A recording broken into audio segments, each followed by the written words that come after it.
Friends, तो आज हम लोग बात करने वाले हैं एक विशेष टॉपिक जो कि है आपके स्टेज सेकंड से रिलेटेड, फिजिकल और जीडी से रिलेटेड। तो हम लोग बात करते हैं, स्टार्ट करते हैं। सबसे पहले आपको स्टेज सेकंड के लिए कहाँ पर जाना है, ये आपको स्टेज सेकंड का एडमिट कार्ड डाउनलोड करने के बाद मालूम पड़ जाएगा। और उसके बाद आपको पता चलेगा कि आपको वहाँ पर टाइमिंग कितने बजे आपको रिपोर्टिंग करनी है वहाँ पर, तो उसका टाइम दिया रहता है, उसी हिसाब से आप लोग रिपोर्टिंग करेंगे। और उसके बाद मैं बता दे रहा हूँ आपको कि किस तरह से वहाँ का प्रोसीजर होता है, रनिंग कैसे होती है और फिजिकल कैसे होता है। उसके बाद जीडी का जो प्रोसेस है उस जानकारी लेंगे हम लोग। तो सबसे पहले हम स्टार्ट करते हैं। सबसे पहले आपको होता है यहाँ पर एंट्री होती है। एंट्री के समय में आपका आधार कार्ड और एडमिट कार्ड दोनों को, स्टेज फर्स्ट का जिसमें आप फर्स्ट बार देने गए थे एग्जाम, और उसके बाद स्टेज सेकंड का जो अभी आपने डाउनलोड करा होगा वो वाला एडमिट कार्ड लेकर के आपको जाना पड़ेगा, ठीक है। और उसके बाद फिर वहाँ एंट्री में जब आपको ये सब चीज़ें चेक होंगी, चेक होने के बाद आपको अंदर ले जाया जाएगा। अंदर ले जाने के बाद फिर आपको वहाँ पर बिठाया जाएगा। बिठाने के बाद आपके हाई स्कूल और इंटर ये दोनों की मार्कशीट और डोमिसाइल सर्टिफिकेट ये सब चीज़ें जमा कर ली जाएगी वहाँ पर। और उसके बाद फिर क्या होता है कि आप सभी को एक जगह पर बैठा दिया जाएगा, जैसा कि मैंने फेस करा है, जैसा कि हमने वहाँ पर एक्सपीरियंस करा है, उसके बारे में पूरा डिटेल में आपको बता रहा हूँ कि किस तरह से चीज़ें वहाँ पर होती है। तो इतनी चीज़ होने के बाद फिर आपको अपने पोजीशन जो लेना हो आपको, जैसे कि शूज़ और पूरा रनिंग वाला पोजीशन जो है वो लेने के लिए आपको अपना शूज़, हाफ लोवर और टी शर्ट ये जो है ये पहन के जाना है।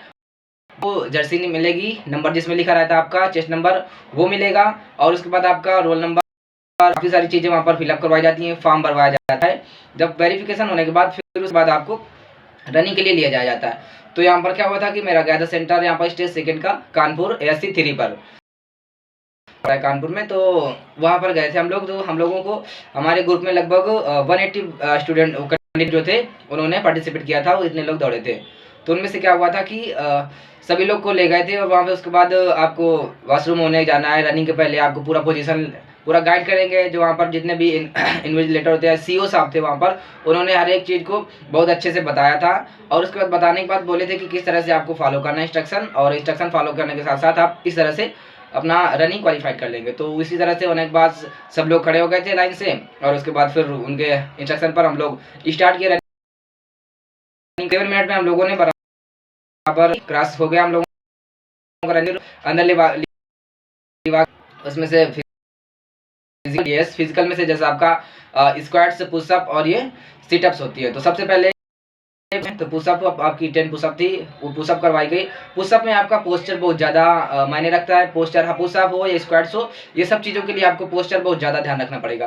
तो इन सब चीज़ों पर फोकस करें। आपको फिजिकल की प्रैक्टिस करते समय हर एक पोस्चर को मेंटेन रखेंगे। क्योंकि मेरे साथ के ही जो स्टूडेंट्स, मेरे साथ के जो फ्रेंड्स थे, उन्होंने उसी वाले सेंटर से, कानपुर वाले सेंटर से ही क्वालिफाइड करने के स्टेज फर्स्ट क्वालिफाइड कर लिया। अच्छे खासे नंबर भी थे, लेकिन बॉडी पोस्चर अच्छा ना होने के कारण उनको वहाँ से आउट कर दिया गया था। सो फॉर दैट, तो उसके बाद ये सब चीज़ें हुई। इसलिए आपको बहुत ज़्यादा ध्यान रखने की ज़रूरत है कि आपको किसी भी प्रकार से लूज़ नहीं करना है, उसमें से ना कोई दिक्कत आनी चाहिए। आपके फिजिकल में आप बिल्कुल एक्टिव होकर के करेंगे हर एक स्टेप को, स्टेप बाय स्टेप, ठीक है। उसके बाद और इसके लिए आपको बता दूँ मैं कि वहाँ पर हर एक स्टेप करने से पहले एक लोग बताए थे, वहाँ पर इंस्ट्रक्टर थे और वो गाइडर थे, जिन्होंने ऑफिसर के CO साहब के कहने पर वो आपको करके बताएंगे कि इस तरह से आपको करना है। तो सेम वैसे ही आपको फॉलो करना है। तो इसमें से क्या होगा, बहुत सारा आपको हेल्प मिल जाती है कि किस तरह से हमारे सामने वाला पर्सन कर रहा था, उसी को कॉपी करके हमको भी करना था। तो ये बहुत अच्छा प्लस पॉइंट था। वैसे होता है कि अगर आपको जानकारी नहीं है प्रॉपर, तो आप सोचेंगे कि किस तरह से करें, लेकिन अगर वहाँ पे आपको बता दिया जा रहा है तो इससे काफ़ी ज़्यादा हेल्प मिल जाती है कि आप उसी फॉर्म में कर पाते हैं। अगर कोई भूल चूक भी हो रही होगी तो आप उसको फॉल्ट को सही कर लेंगे। तो इस तरह से इसका काफ़ी ज़्यादा बेनिफिट मिला था हम लोगों को। ये सब होने के बाद फिर पुशअप हुई। पुशअप में से काफ़ी लगभग 7 लड़के आउट हुए थे। और उसके बाद पुशअप, स्क्वाट्स और ये सिटअप्स होने के बाद जब कंप्लीट हो गया सब, तो हम लोगों के फिर उसके बाद साइड में बिठाया गया। फिर उसके बाद एक हॉल में ले गए, बड़े से हॉल में। वहाँ पर ले जाने के बाद ऐसा होता कि सब काफ़ी सारे, बहुत सारे कम से कम 25 फॉर्म्स फिलअप करवाए गए होंगे। इतने फॉर्म 25 तक होंगे, बहुत सारे फॉर्म फिलअप करवाने थे, तो वो सब करवाए गए। उसके बाद और एक ये चीज़ आपको बहुत ज़्यादा ध्यान रखने की ज़रूरत है, क्योंकि फॉर्म भरते समय आपको वो हर एक बच्चे को फॉर्म प्रोवाइड करवाएंगे, लेकिन उनकी गाइडलाइन पर ही आपको फॉर्म पर फिलअप करना है। कोई भी इन्फॉर्मेशन आप भले ही आपको पता हो, लेकिन आपको कोई भी इन्फॉर्मेशन अपनी तरफ से डालना नहीं है, क्योंकि बहुत सारे स्टूडेंट्स होते हैं, लगेगा आपको कि हाँ ये तो मुझे पता है, बट वहाँ पर वो चीज़ भरना नहीं होता है जो उनके लिए अप्लाई होती है। इस वजह से आपको हर एक इन्फॉर्मेशन भरते समय आपको उनकी इन्विजिलेटर और जो डायरेक्टर रहते हैं वहाँ पर, उनका विशेष ध्यान रखना है। जैसे आप बोलेंगे वैसे आप ऑफिसर की हर एक बात को फॉलो करेंगे, तो आपको कोई भी दिक्कत होने वाली नहीं है। बहुत सारे स्टूडेंट्स भर लेते हैं ओवर कॉन्फिडेंस में, हो जाता होगा, तो फिर वहाँ पे काफ़ी सारी प्रॉब्लम्स होती हैं। तो इसलिए आपको इन सब चीज़ों को ध्यान पे रखना है, ठीक है। अब नेक्स्ट क्या होता है कि उसके बाद फिर जीडी के लिए बुलाया जाता है। काफ़ी सारे स्टूडेंट्स सेलेक्ट हुए, तो उनको फिर सब कुछ होने के बाद जब जीडी के लिए हॉल में बिठाया, तो जीडी के लिए बुलाया गया, नंबर से बुलाया गया। 3 पैनल लगे हुए थे, जिनमें से तीनों जगह अलग अलग जीडी हो रही थी। तो हमारा जीडी वाला पैनल में जो नंबर आया था वो काफ़ी देर में आया था, लगभग 1 बज गया था दोपहर के हम लोगों का, जब जीडी का आया था नंबर। तो कोई बात नहीं, जीडी हम लोग देने गए। जीडी में आपको एक जीडी के लिए पर्सनल अलग से वीडियो मैंने के लिए बना रखा है, और जीडी में जो टॉपिक आते हैं उनके लिए भी अलग से वीडियो बन जाएगा। तो आप लेकिन अभी ओरली समझ लीजिए थोड़ा सा क्या क्या चीज़ें होती है। तो जीडी में से आपको ओवर कॉन्फिडेंट नहीं होना है, कॉन्फिडेंट रहना है बट ओवर कॉन्फिडेंट नहीं। वहाँ पर इंट्रोडक्शन वाली बात मैं पिछली वीडियो में बता चुका हूँ कि किस तरह से आपको इंट्रोडक्शन देना है। इंट्रोडक्शन आपको बहुत ही कम शब्दों में देना होता है, और उसके साथ 1 मिनट का टाइम मिलता है, उसी में से आपका इंट्रोडक्शन हो जाएगा, और उसी में से जो आपको टॉपिक वहाँ पर बोला जाएगा। अब ये जो रूटीन है उसका चेंज हो गया, पहले जो रूल था वो दूसरा था, उसमें आपका दूसरा पिक्चर परफेक्शन टेस्ट होता था, वो हो गया आपका। लेकिन अब क्या सिचुएशन रिएक्शन टेस्ट एसआरटी वो हट चुका है। लेकिन अब क्या होता है कि अब सिर्फ आपको वो वहाँ पे जो इन्विजिलेटर बैठे होंगे या फिर जो वहाँ पर ऐसे सब बैठे होंगे, वो आपको सुनाएंगे बोल करके, जो पैराग्राफ बोल देंगे उसका नाम भी बता देंगे, टॉपिक क्या है। तो हमारे में टॉपिक आया था मनी कैन बिकम, तो ऐसा करके मनी वाला टॉपिक से रिलेटेड हम लोग का था।